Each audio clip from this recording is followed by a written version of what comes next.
Hi everyone, welcome to the first episode of Memorize Nigeria video lecture. I am Tiny and I will be taking you on gst202, known as the Fundamentals of Peace Studies and Conflict Resolution. Under this course, we'll be looking at the Unit 1. Under Module 1, the Unit 1, we'll be looking at the conceptual definition and historical background of conflict. We'll be looking at the causes of conflict. We'll be looking at the types of conflict, and we'll be looking at the classification of conflict. Then at the end of the whole lecture, the objective you are to achieve while listening to this video is 1. Identify the origin of the word conflict. That is, you must be able to know the origin of the word conflict. Then the second one is to define conflict in your own words. You should be able to define conflict in your own words. Then the third one is discuss conflict, the causes of conflict. You should be able to discuss the causes of conflict. And the last one is for you to be able to discuss the types of conflict. Now, when we look at the historical background and conceptual definition of conflict, first, as we all know, conflict is as old as mankind. When we say conflict is as old as mankind, we mean what?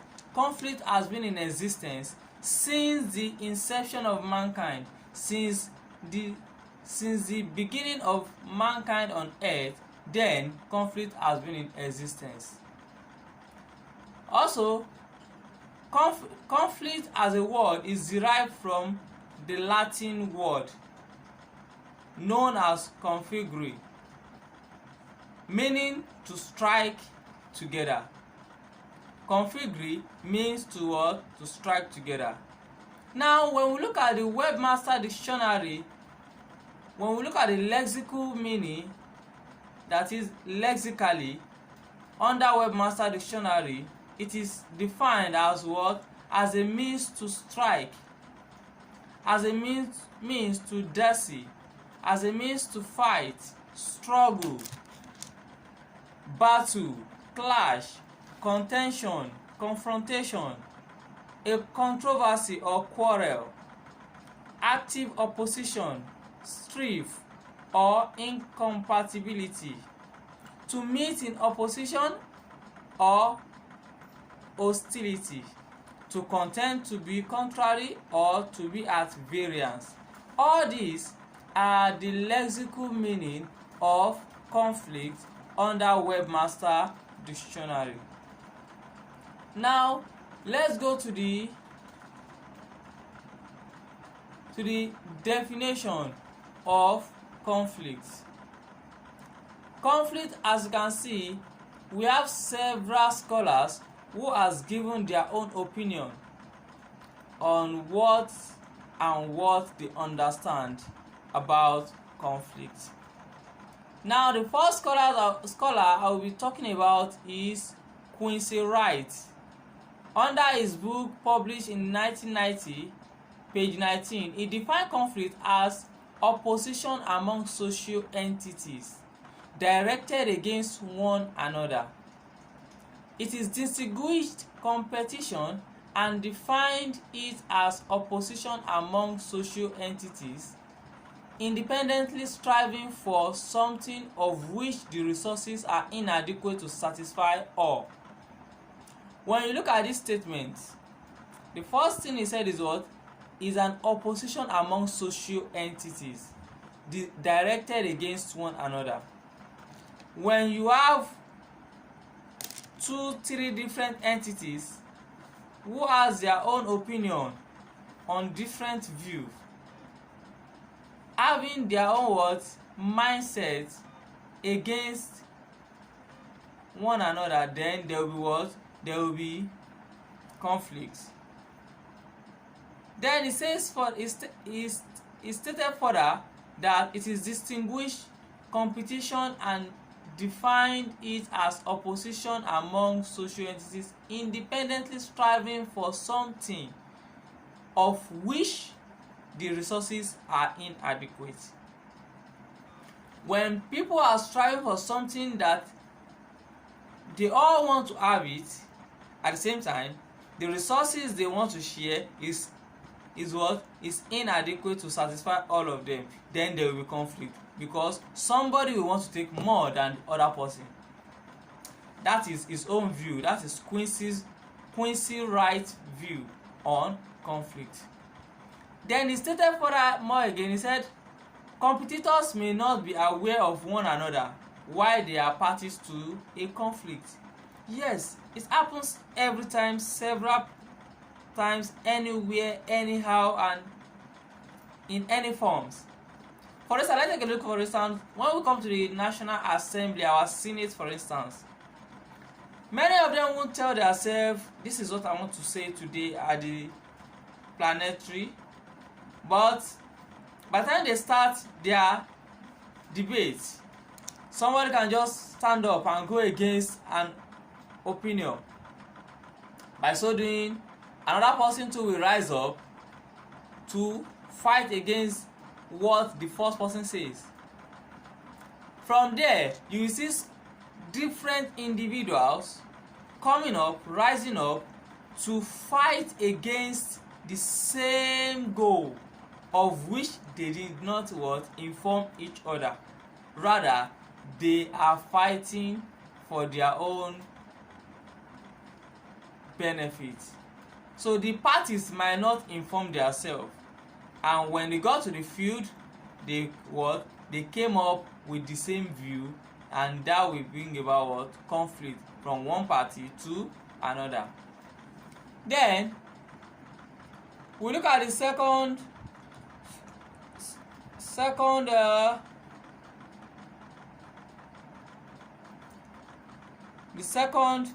scholar that I'll be talking about here is Wright. Wright also opined that war is a type of conflict. Thus, by understanding conflict, we may learn about the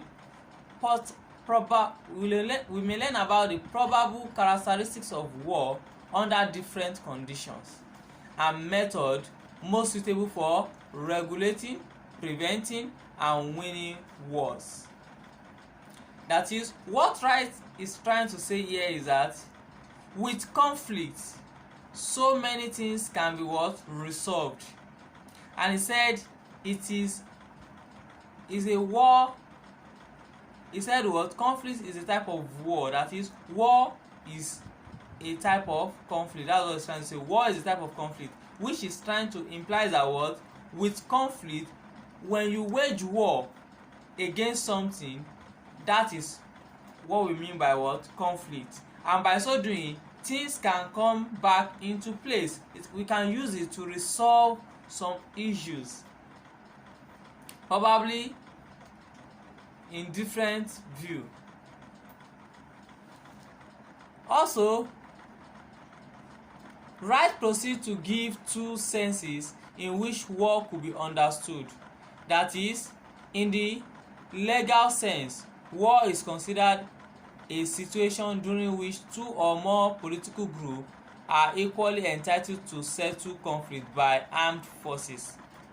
So when we look at the legal sense, war is used to settle conflicts with the use of armed forces.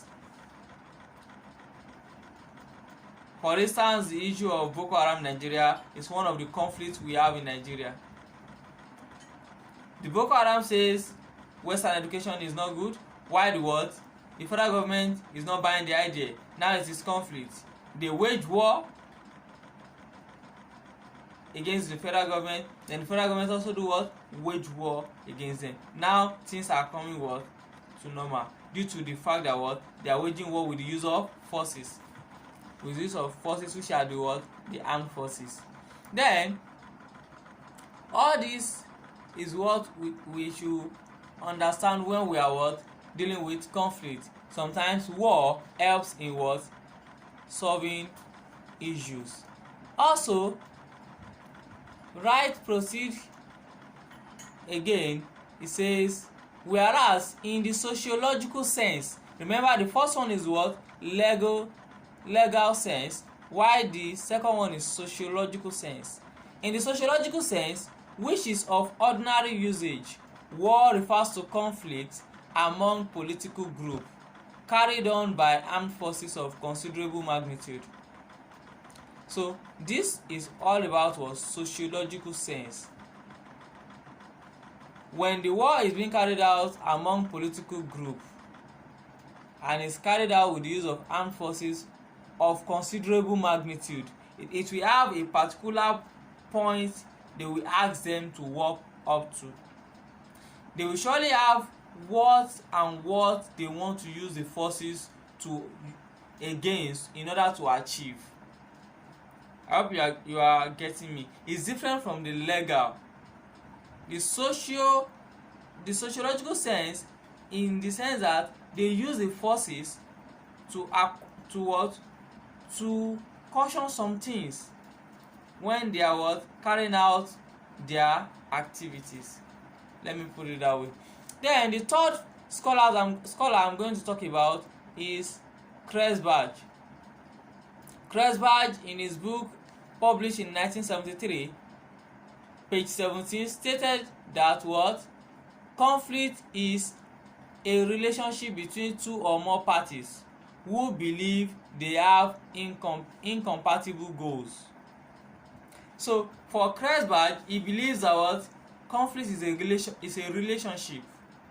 It's a relationship between two different parties.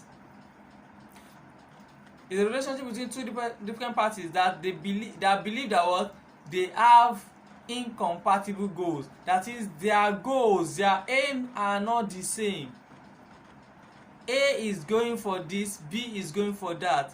They cannot agree because they want to trend on the same path, but their aim and goals are different. In that case, they cannot move further. There will surely be what? Conflict between them.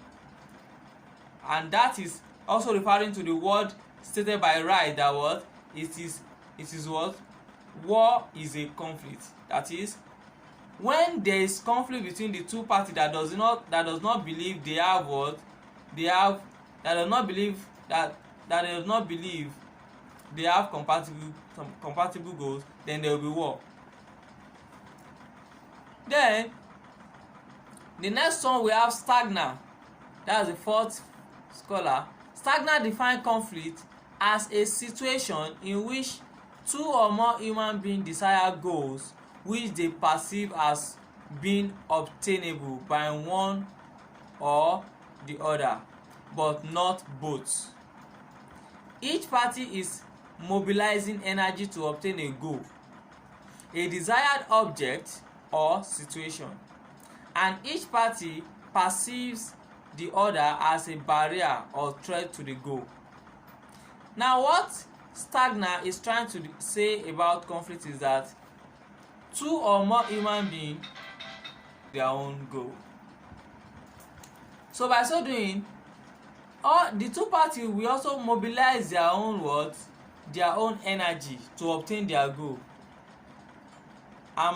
Through that process, they believe the other party is a barrier or threat to their own, because if the other party could not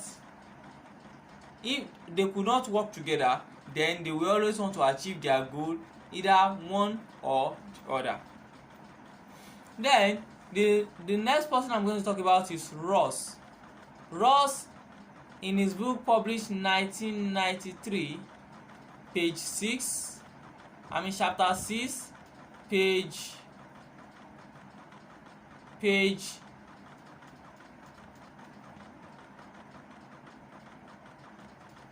14, yes. He noted that if disadvantaged group and individuals refuse to consider open conflict, they deny themselves what sometimes is their most effective means for bringing about needed change. That is, if two parties, that is the two groups, disagreed did not have any advantage, but what did not have any advantage and refused to consider open conflict between each other, then they deny themselves the effects of bringing about needed change. So if the two parties did not see any disadvantages in their group, or they did not think of any open conflict between each other, then that party are not ready to bring out a new change. That's what I believe. They are not what ready to bring out a new change. That's why I said their most effective means for bringing about needed change is what is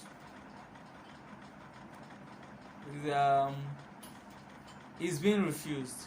So Rose therefore saw nothing wrong in conflict.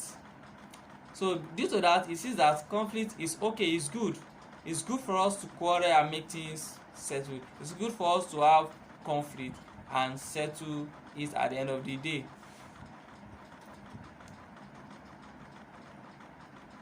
Rose also saw it as a natural and inevitable human experience, and as a critical mechanism by which goals and aspirations of individuals and groups are articulated.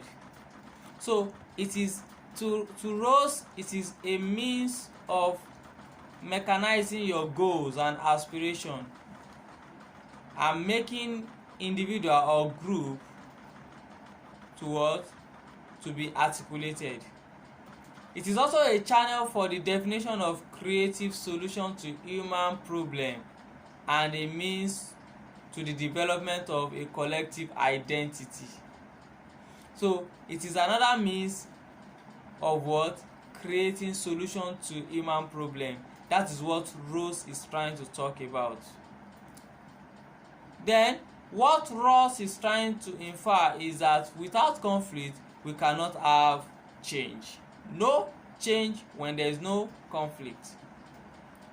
Then for other scholar, I'll be referring you to your material to go and read on law and also action aid. Those are the other two, action aid, Oivik and Major. Those are the other scholar who talked about conflict under what? Fundamentals of peace studies and conflict resolution. Then let's move ahead to the causes of conflict. What are the main causes of conflict? What lead us to conflict? What brings about conflict in our society, in our environment? So let's look at what are the things that bring about conflict. As earlier mentioned, conflict is inevitable. We can't do without it. It always occurs in every individual's life. It occurs in everyone's life, either at home, at work, social outing, or even when you are sleeping. Without interacting with anyone, then there can still be what? Conflict. That is, when you are sleeping in your own bedroom without interacting with anyone, there can be conflict. So you don't expect that conflict does not happen anywhere. Conflict occur anytime, anywhere, any place. Then we have, as you can see, that conflict is now being categorized into 4. That is, the cause of conflict is categorized into 4, namely conflict over resources.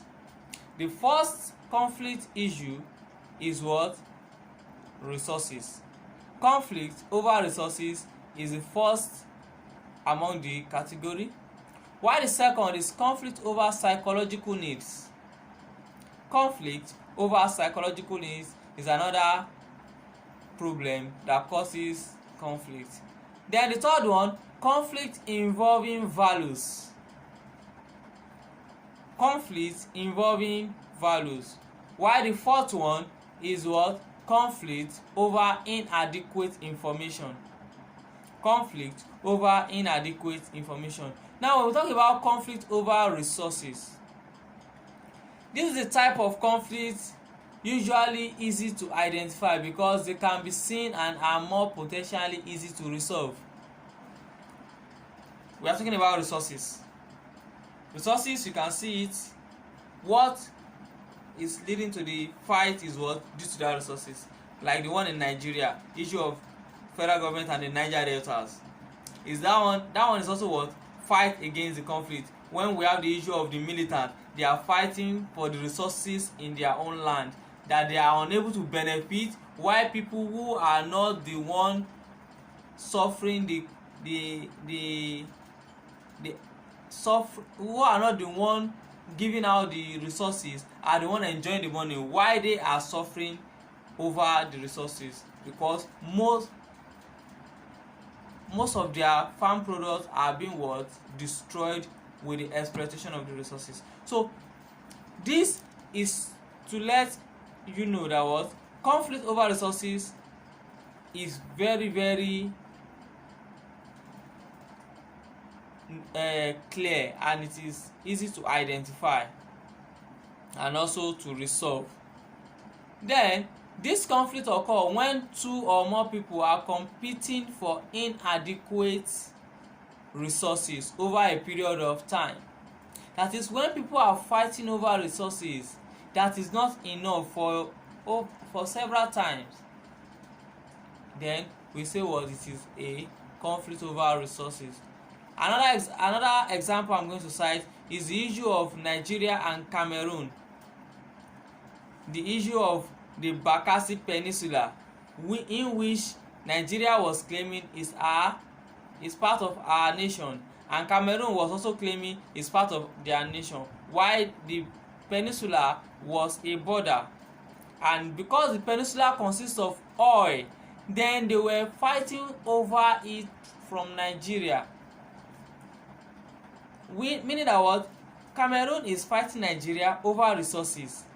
Cameroon don't have enough resources. They believe when they have that peninsula, they will be able to have oil in their own country. So they fight Nigeria over the resources, but as Nigeria being the giant of Africa, they were able to what? To give out the resources, since we have excess of it.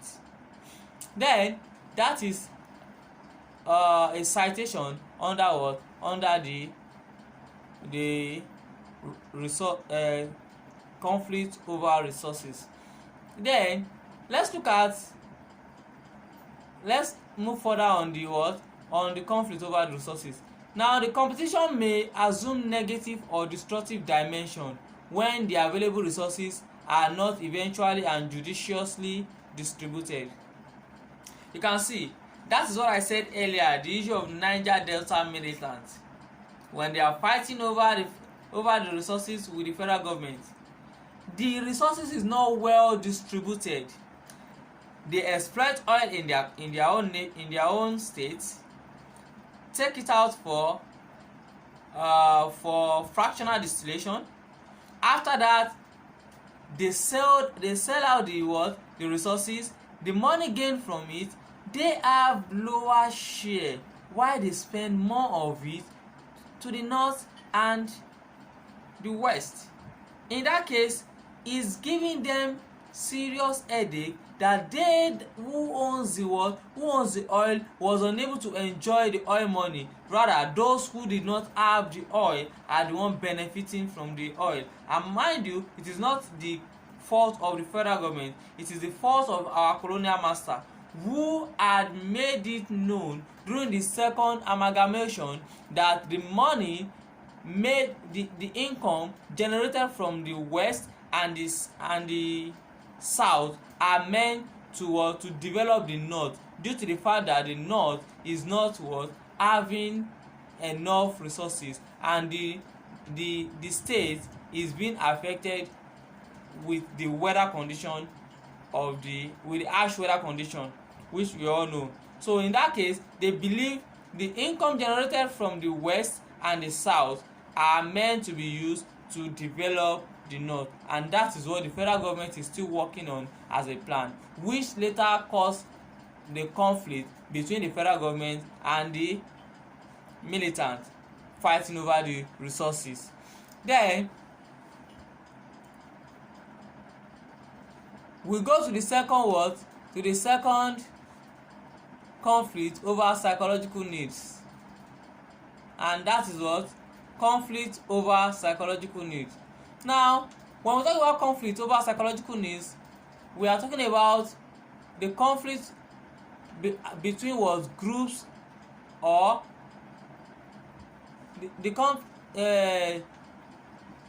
excuse me, we are talking about the psychological needs of group and individuals are what? Conflicts which cannot be seen but affect the psyche of individual and group self-actualization. Need for individual and group respect attempt to project one's group to be better than the other. What this is trying to say is the psychological needs are not what you can see. You cannot see it with your eye, but it affects individuals and group, and by so doing it affects the psyche of individuals or group, whereby as an individual your self-actualization will not be identified.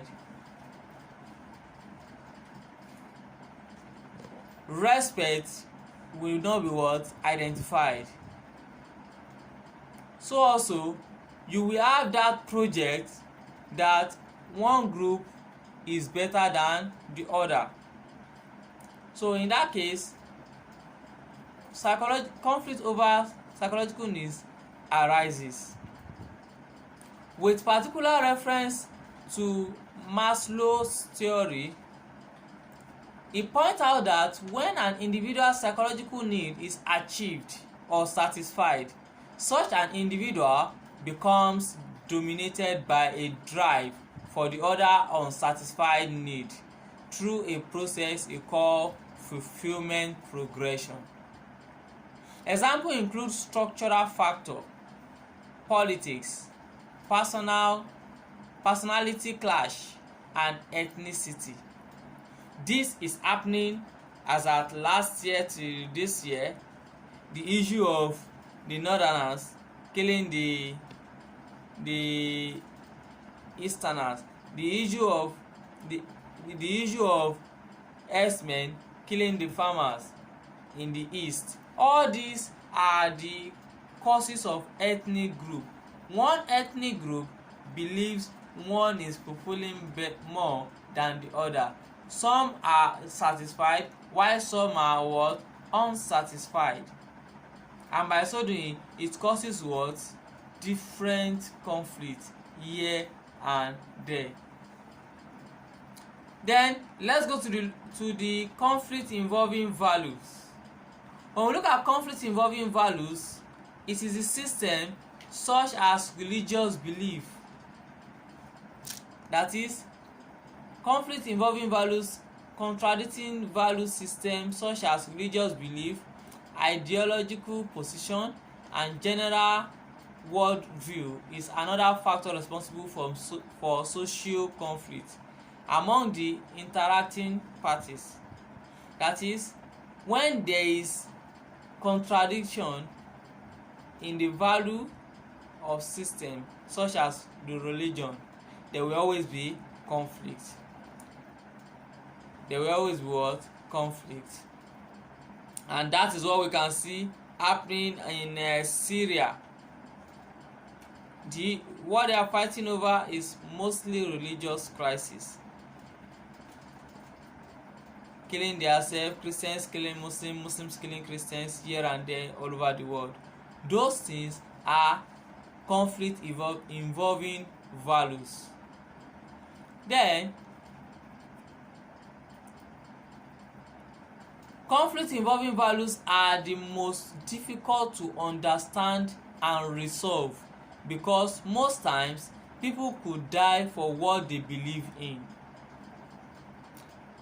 Just like what is happening presently in Nigeria, the issue of Shittel's group.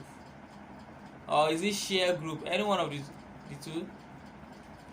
These people believe they can do anything for the belief they have, due to the fact that they said the federal government had arrested their sheikh, that's their head, for several months. They believe he's not okay where he is. They believe the federal government attacked them wrongly. They believe they want to kill him. So they said if they are not releasing him, they are ready to die for him. They keep on protesting, and now they have been declared as what? Terrorists, due to the fact that they are fighting for their values. Meanwhile, it is what? It is conflict involving values. It is not easy to understand. What I am saying is due to the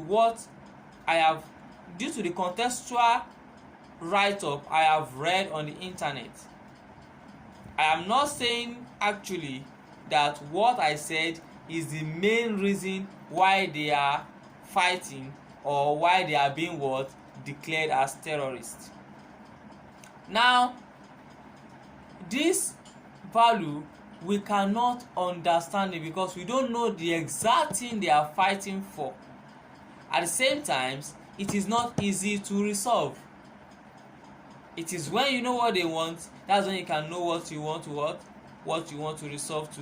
But you don't know the exact thing they are fighting for, then you can't know what you want to resolve to.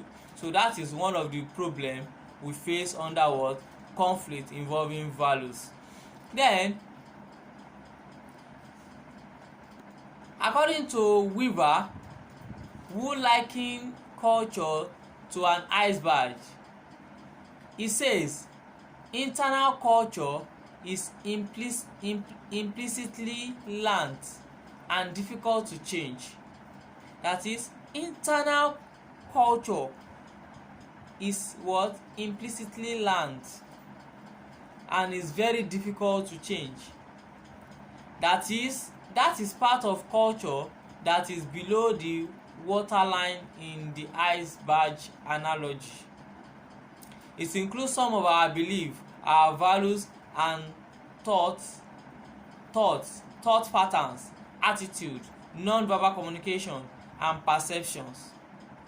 Beliefs are interrelated and form belief system which because they are learned in life are difficult to exchange. Example of values laden conflict include the Cold War, terrorism, suicide bombing, religious conflicts such as 1980 Maytasin crisis, the 1991 Bonke crisis in Kano, the 2002 beauty pageant crisis. Others include the September 30, 2005 cartoon crisis over a Danish newspaper, Jayland posting published cartoon caricaturing Prophet Muhammad.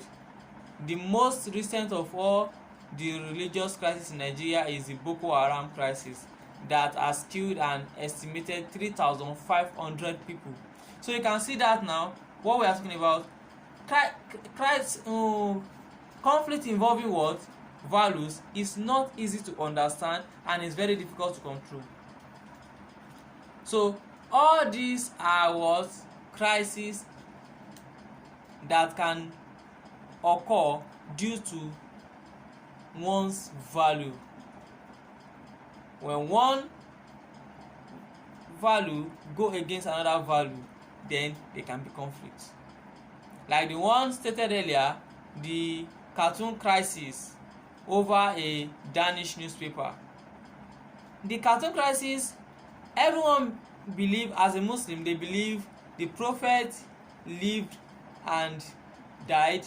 No picture, no video to identify his face. So how could a person draw a cartoon signifying or stating that it is the portrait of the Prophet? Where did he see the picture? So the person, they start to make research and discover that they now bring up what conflict against that, because it has gone against their own religion, which is their own core value, what they believe in. And the last one who has caused 3,500 people's death, then that one is the Boko Haram, which I've stated earlier, no one knows exactly what they want, but the contextual write-up stated that what the meaning of the name they are talking about, Boko Haram. Boko means book, while Haram means is not good. So when we combine it together, it means what? Book is not good. But they are saying what? Western education is not good, which we refer to as book. So that is that. Then let's go to the last conflict. The last causes of conflict, which is what? Conflict over information. The last but not the least of the factors causing conflict in any society is manipulation of information. What I say is this: when you get there and you say another thing, it can lead to conflict, because you have manipulated the information. Now let's go and say what the pivotal role of information in the societal conflict cannot be overemphasized. They can either be manipulative or constructive. Especially in a widespread conflict situation, the role of information becomes more crucial, difficult, and dangerous. Now let me take you out for instance. When you look at it, sometimes when you have quarrel with your friend, either or your parent or your girlfriend or boyfriend, you notice that once the quarrel began, the issue of information will be very, very vital and crucial. Every party, every one of you will start to pick on whatever information one party or the other is dropping as an information. Whatever this say will be held on to. Whatever that one says will be held on to. In that case, when conflict is what is being is when conflict evolved, exactly now, the issue of information manipulation become very crucial and difficult and very dangerous, because everyone watch what you want to say. When they hear what you want to say, you might mean it in a positive way, but because there is conflict within you, they will turn it in another way, which will go against your own wish and can lead to another word, war. Now, then when you look at it, says what when the information system in a society is tampered with, there is bound to be conflict. Like what I've said, the information system can be tampered with in different ways. This can be either by feeding people with lies or giving the right information at the wrong time.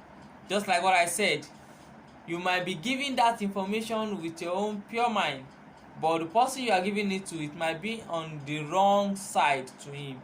So when you give that information at that time, it will be what? A wrong information in that person's medulla oblongata, and by so doing we pick it up as a point against you. Then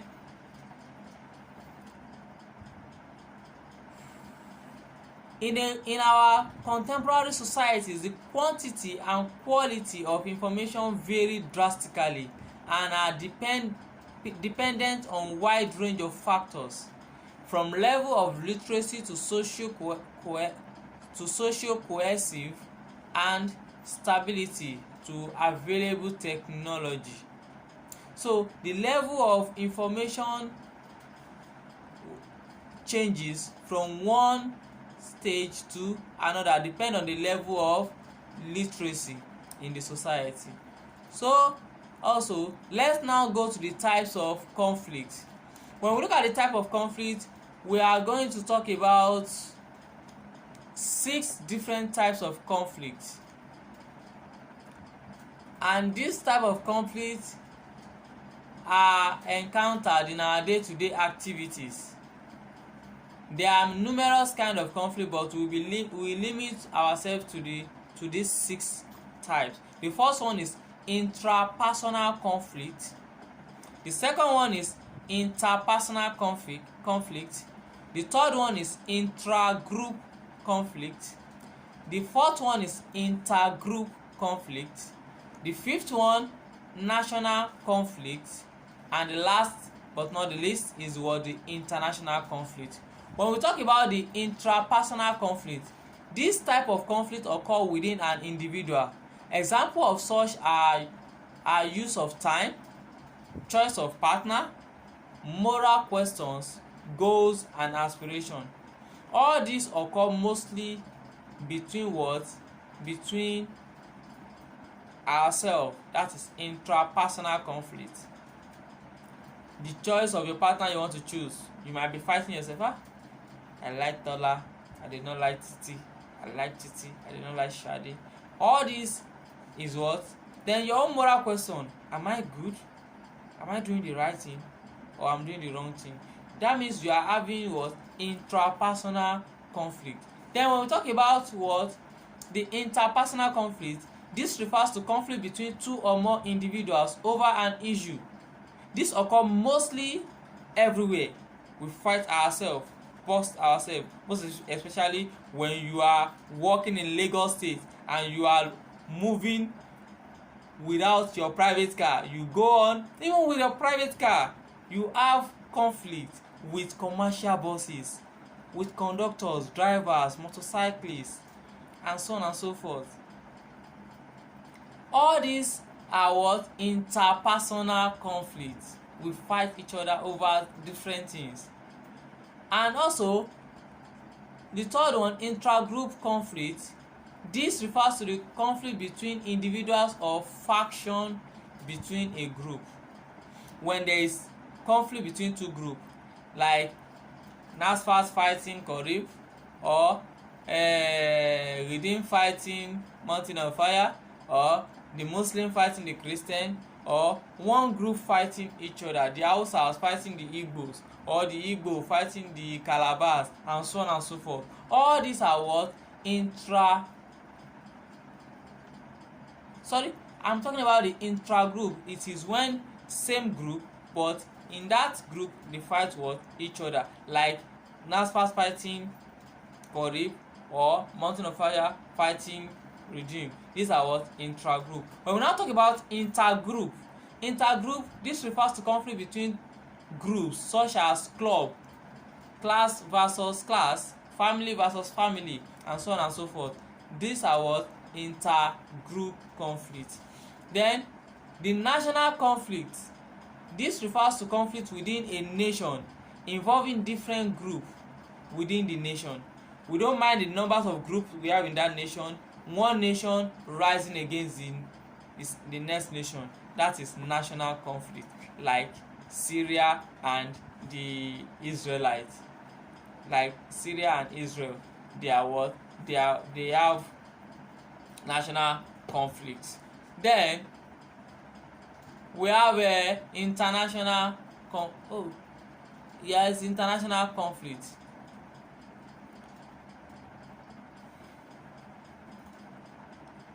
This refers to the conflict between nations. This could be for ideological reason, territorial claim, and political competition. So when we talk about international conflict, we are talking about 2 nations fighting each other, like terrorism, like the issue of Afghanistan fighting America, like the issue of North Korea fighting South Korea, like the issue of North Korea launching missile to Mexico, which is US, United States. So all this is they are one of the international conflict. Then let's go to the classification of conflict. How do we classify conflict? Ted Robert Gore in his article A comparative of civil strife, and Quincy Wright in his paper The Nature of Conflict rightly argued that the level of violence rather than its absence or presence is a better criterion for classifying conflict. That is, the level of violence rather than the absence or presence is better than classifying is a better criteria for classifying conflict. That is, the level of that violence will determine how you want to classify the conflict. That is for Ted Robert Gore and Quincy Wright, what they stated as the classification of conflict. Then for Wright again, for Wright he distinguishes between ordinary conflict, which involves small scale violence, usually at the individual and group level, and war, which is carried out by armed forces and involve violence of this considerable magnitude. So he has distinguished what ordinary conflict as what as the conflict that occur within small scale, that occur between individuals or group level, while war is carried out by what armed forces, so and involve violence of considerable magnitude. So that is said that what we have ordinary conflict and we have what the main conflict. Then similarly, Gore also was stated that what distinguish his own too. Wright has distinguished his own as ordinary and the main one, while Gore also will distinguish between turmoil, turmoil, which include both non-violence and small-scale violence. Are you getting it? Gore is saying that what turmoil include what both non-violent and small-scale violence. That is, non-violent and small-scale violent conflict and rebellion or international war. So there is difference between small-scale violence. You can call it small-scale violence or non-violent. Then we have rebellion or international war. So war, according to Gore and Wright now, Wright stated that what we have ordinary conflict, which involve what small-scale violence,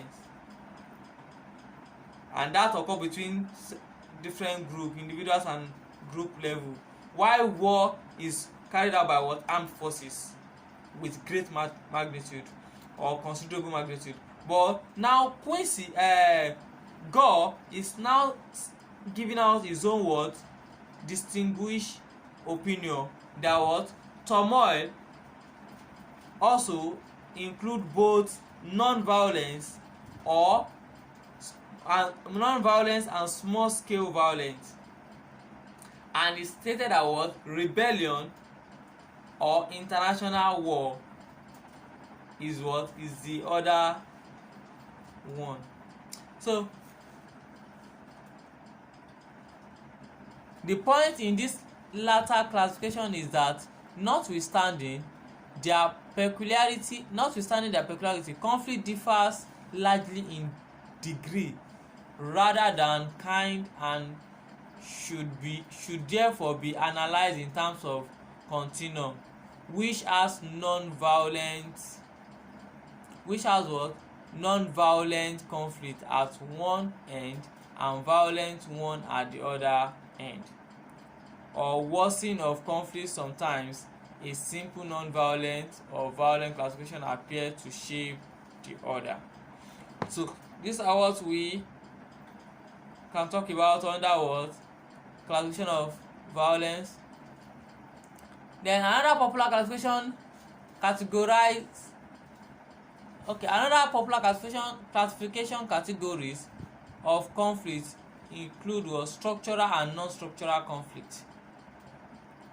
Structural and non-structural conflict. When we talk about structural conflict, these tend to be endemic.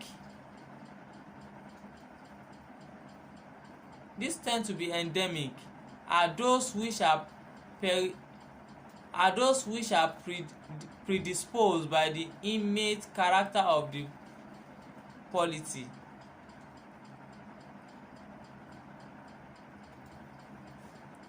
Now, when we look at the structural conflict, is talking about the innate character of the polity. That is, typically the result from unjust repressive and oppressive socio-political structure, like the one that happened in South Africa is one of the example. In their socio-political structure, the international the citizens that come from other countries are the one benefiting more than their citizens. Now, like here in Nigeria, we are doing our best to pick or to choose the best leader, but at the end of the day, those who are there are making things worse. So in this case, this is what they are trying to say, that the repressive and oppressive socio-political structure, our socio-political structure in Nigeria is not encouraging anyone to do more. Rather, everyone believe, let me get there and take mine and leave. So all these are the one causing conflict here and there in our society. Then also, structural factor also include inequity among groups in obtaining access to socio-economic and political privilege and benefits, such as education, income distribution, unemployment, and control of political power, as well as low level of national integration, which encourage zero-sum context for state power. All these one too are also a part of the things that causes structural factors. They are among the structural factors. Due to Nigeria, we don't have virtual everything. The educational sector, we are not benefiting anything. They don't equip the labs and all other things we need to acquire the good education. When it comes to the economic, we are not benefiting from the government. As a citizen, we are meant to have our own pay. As a citizen, nothing is done. So it's part of the problem that cause crisis, that cause conflict. Then also we have unemployment and also control of political power. All these are the causes of conflict. Then the third classification is based on the character of the parties in conflict. The character of each parties in conflict will determine what the outcome will be. Thus, ethnic and religious conflicts, which are most prevalent in Africa, tend to be the most important basis of identity for most individuals, and as such attract strong loyalties to the groups involved. So when the third classification is based on the character, remember the first classification is based on the non-conflict and small scale, the non-violent and small scale violence, or ordinary. We can call it ordinary or tumor. So that one is based on the level of violence. The first one is based on level of violence. The second one is based on the structural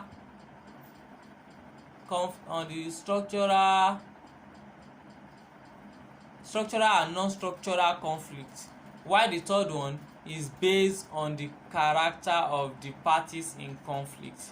These are the three classification of conflict I'm going to talk about in this tutorial.